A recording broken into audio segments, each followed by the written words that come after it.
Morning sir. मैं सुनीता से हमारे अभियोजन पक्ष की तरफ से अभियोजन का पक्ष रखने की अनुमति चाहती हूँ। स्टेट विरुद्ध पुष्पेंद्र सिंह, गोविंद सिंह एवं राजकुमार उर्फ आर.के. सिंह। माननीय न्यायालय दिनांक 12/9/2024 को दिन के लगभग 1 बजे अभियोजन साक्षी 5 अपने मोहल्ले के टीकाराम सेवहरे, जो कि अभियोजन साक्षी 6 हैं, के दरवाजे के सामने चबूतरे पर बैठकर अपने गांव के दयाराम सौर और किलकोटी, जो कि अभियोजन साक्षी 7 हैं, के साथ जब बात कर रहा था, तभी वहां अभियुक्त पुष्पेंद्र सिंह व गोविंद सिंह अपने अपने हाथ में लाठी लेकर तथा अभियुक्त राजकुमार उर्फ आर.के. सिंह अपने हाथ में कुल्हाड़ी लेकर पहुंचे तथा अभियोजन साक्षी 5 को मां बहन की गाली देते हुए जातिगत शब्द खंगरा से संबोधित कर बोले कि उसने अपनी भतीजी से 100 नंबर पर डॉक्टर की झूठी रिपोर्ट लिखाई एवं अभियुक्त गोविंद सिंह ने उसके दाहिने हाथ के बखोरा व दाहिने हाथ की टिहुनी में लाठी से व अभियुक्त पुष्पेंद्र सिंह ने बाएं हाथ की कलाई में लाठी से तथा अभियुक्त राजकुमार उर्फ आर.के. सिंह ने कुल्हाड़ी के बेंट से दाहिने पैर की जांघ में मारा तो वह चिल्लाया। अपने ससुर की चिल्लाने की आवाज सुनकर अभियोक्त्री राधा अपने पति अभियोजन साक्षी के साथ वहां दौड़कर पहुंची व उसके पति ने अपने पिता को बचाया तो अभियुक्त राजकुमार उर्फ आर.के. सिंह ने बुरी नीयत से उसका हाथ पकड़कर झकझोर दिया, जिससे वह जमीन पर गिर गई तथा जिससे उसकी चूड़ियां टूट गईं। इसके बाद अभियुक्त गण ने अभियोजन साक्षी 5 तथा उसके पुत्र अभियोजन साक्षी 2 व पुत्र वधू अभियोजन साक्षी 1 अभियोक्त्री राधा को मां बहन की गाली देते हुए जातिगत शब्दों का उच्चारण कर अपमानित किया तथा अभियोजन साक्षी 5 को जान से मारने की धमकी दी।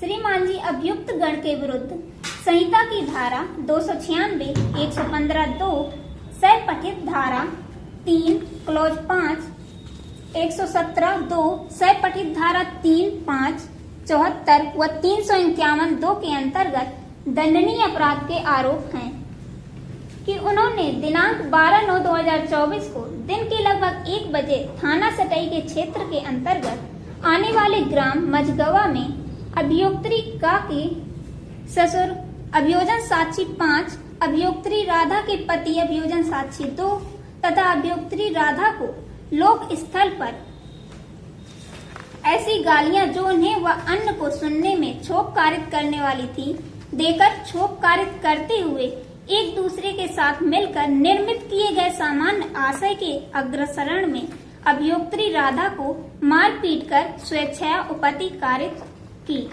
तथा उसके ससुर अभियोजन साक्षी 5 को मार पीट कर स्वेच्छया घोर उपति कारित की।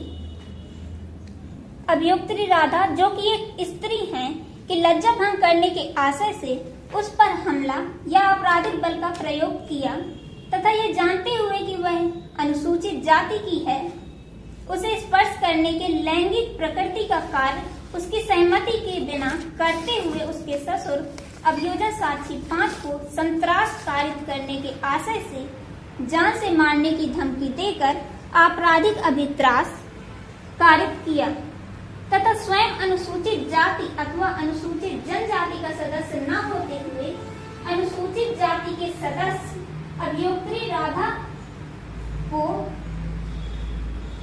राधा के ससुर अभियोजन साक्षी 5, अभियोक्त्री राधा के पति अभियोजन साक्षी 2 तथा अभियोक्त्री राधा को अवमानित करने के आशय से लोक दृष्टि से आने वाले स्थल में अश्लील गालियां देकर अपमानित व वित्रस्त करते हुए उन्हें जाति सूचक गाली गलौज कर अभियोक्त्री राधा के ससुर व अभियोक्त्री राधा को अनुसूचित जाति का सदस्य होना जानते हुए उनके प्रति अधिनियम की अनुसूची में विनिर्दिष्ट अपराध कारित किया। माननीय न्यायालय अभियोजन साक्षी 5 अपनी पुत्र वधू अर्थात अभियोक्त्री राधा तथा भतीजे अभियोजन साक्षी 8 के साथ थाना सटई जाकर प्रथम सूचना रिपोर्ट प्रदर्श P5 लिखाया जिसे थाना सटई में पदस्थ सहायक उप निरीक्षक धर्मेंद्र त्रिपाठी अभियोजन साक्षी 3 ने थाना सटई के अपराध क्रमांक 182/16 में लिपिबद्ध किया। प्राथमिक स्वास्थ्य केंद्र सटई में पदस्थ चिकित्सा अधिकारी डॉक्टर नरेश त्रिपाठी अभियोजन साक्षी 4 ने अभियोक्त्री राधा का चिकित्सीय परीक्षण कर अपना अभिमत प्रदर्श P6 देते हुए अभियोजन साक्षी 5 का चिकित्सीय परीक्षण कर अपना अभिमत प्रदर्श P7 देकर उसकी बाईं कलाई में आई चोट के लिए एक्सरे की सलाह दी। अनुविभागीय अधिकारी पुलिस बिजावर द्वारा प्रस्तुत आवेदन के फलस्वरूप न्यायिक मजिस्ट्रेट प्रथम श्रेणी बिजावर श्री मनीष अनुरागी ने दिनांक 15/11/2024 को अभियोक्त्री राधा का कथन प्रदर्श P1 अभिलिखित किया। डॉक्टर नरेश त्रिपाठी अभियोजन साक्षी 4 के सलाह के फलस्वरूप जिला चिकित्सालय छतरपुर में अभियोजन साक्षी 5 की बाईं कलाई का एक्सरे हुआ और एक्सरे फिल्म उनके पास अभिमत के लिए थाना सटई द्वारा भेजी गई, जिसे देखकर उन्होंने यह पाते हुए कि अभियोजन साक्षी 5 की बाईं कलाई में अस्थिभंग है, अपना अभिमत प्रदर्श P8 दिया।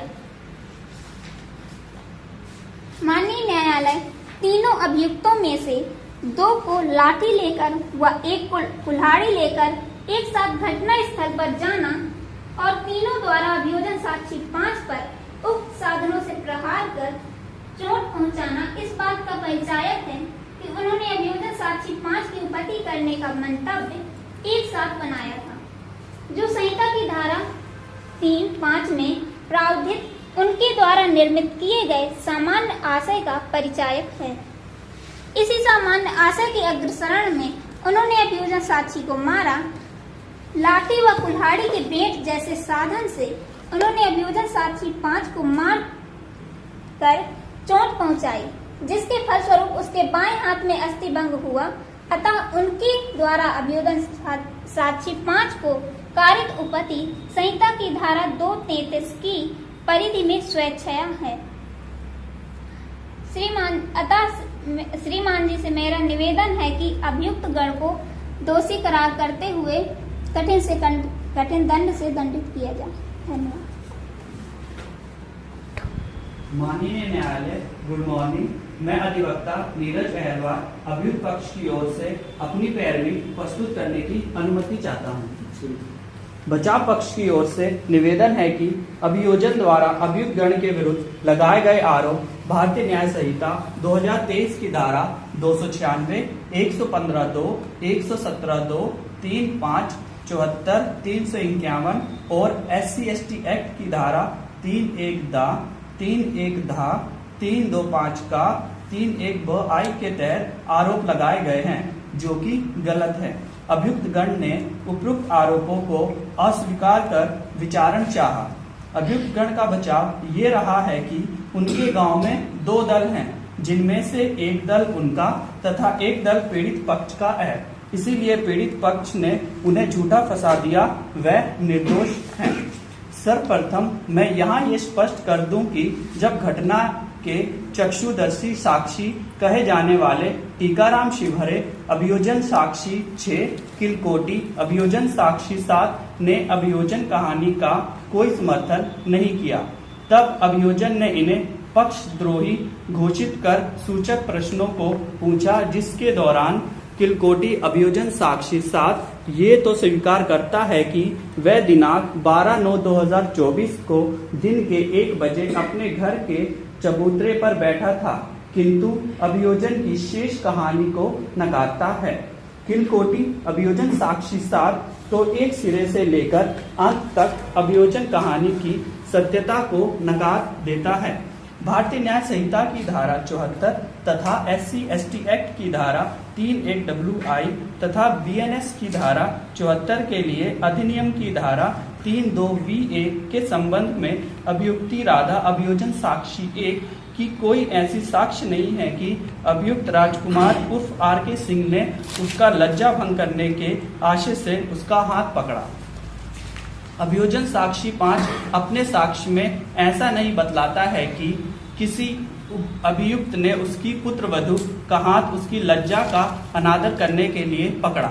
वह केवल इतना बतलाता है कि अभियुक्त आर.के. सिंह ने उसकी बहू का हाथ पकड़कर पछाड़ दिया और अभियोजन साक्षी 2 की अपनी साक्ष्य में ऐसा नहीं कहता कि अभियुक्त राजकुमार उर्फ आर.के. सिंह ने कुदृष्टि पूर्वक अपनी पत्नी का हाथ पकड़ा, उसकी पत्नी का हाथ पकड़ा। इतना ही नहीं, अभियोजन साक्षी 2 तो प्रति परीक्षण के पद क्रमांक 4 में अभियुक्त गण के इस सुझाव को स्वीकार करता है कि वह घटना के समय अपने घर पर था तथा घटना के बाद 100 नंबर डायल करने के बाद जब घटना स्थल पर पुलिस आ गई तब वह अपनी पत्नी के साथ घर से बाहर निकला था। अभियोजन साक्षी 5 और अभियोजन साक्षी 2 के गवाहों के बयान एक समान नहीं हैं। इसमें संदेह है कि अभियुक्त राजकुमार आर.के. सिंह ने राधा अभियोजन साक्षी 1 का हाथ उसकी लज्जा भंग करने के आशय से पकड़ा था। इस संदेह का लाभ अभियुक्त को मिलना चाहिए। श्रीमान जी, अभियोजन साक्षी 5 जो ये चोट आई है वह चबूतरे से गिरकर आई है, ना कि अभियुक्त के मारने से आई है। प्रति परीक्षण में डॉक्टर त्रिपाठी ये स्वीकार करते हैं कि यदि कोई व्यक्ति ऊंचाई पर बैठा हो और नीचे गिर जाए तो उसे ऐसी चोटें आ सकती हैं, जिसे प्रदर्शी P7 में उन्होंने वर्णित किया है। अभियोजन पक्ष ने घटना को साबित करने हेतु कोई ठोस दस्तावेज और प्रत्यक्ष गवाही प्रस्तुत नहीं की है। अभियुक्त गण निर्दोष हैं तथा झूठे फंसाए गए हैं। अतः माननीय न्यायालय से निवेदन है कि अभियुक्त गण को संदेह का लाभ देते हुए दोष मुक्त किया जाए। धन्यवाद। न्यायालय यद्यपि कि टीकाराम सेवहरे अभियोजन साक्षी 6 और किलकोटी ने अभियोजन कहानी का समर्थन नहीं किया है, परंतु अधोपतित नैतिकता के इस काल में किसी स्वतंत्र साक्षी से घटना के समर्थन करने की अपेक्षा करना एक दुस्वप्न है, क्योंकि सामान्यतः स्वतंत्र व्यक्ति दूसरों के झगड़ों में पड़कर अपने लिए समस्या मोल लेने से कतराते हैं। उक्त साक्ष्य से घटना का स्थल टीकाराम सेवहरे और तिलकोटी के मकान के सामने का होना अभियोजन ने प्रमाणित किया है। और श्रीमान जी, तो चबूतरे से गिरने की बात है, उस पर मैं तथ्य रखना चाहती हूँ। चबूतरे से गिरने पर एक साथ 5 चोटें आना संभव नहीं दिखती। वास्तव में गिर पड़ने पर चोट आने के संबंध में चिकित्सक द्वारा प्रति परीक्षण में बताई गई संभावना मात्र एक संभावना होती है, जो यदि परिस्थितियों से पुष्ट न होती हो तो किसी औचित्य की नहीं होती। हस्तगत मामले में कोई ऐसी संभावना नहीं दिखती कि अभियोजन साक्षी 5 चबूतरे से गिर गया था। अतः श्रीमान जी से निवेदन करना चाहती हूँ कि अभियुक्त गण को दोष सिद्ध करके कठिन से कठिन दंड से दंडित किया जाए। धन्यवाद।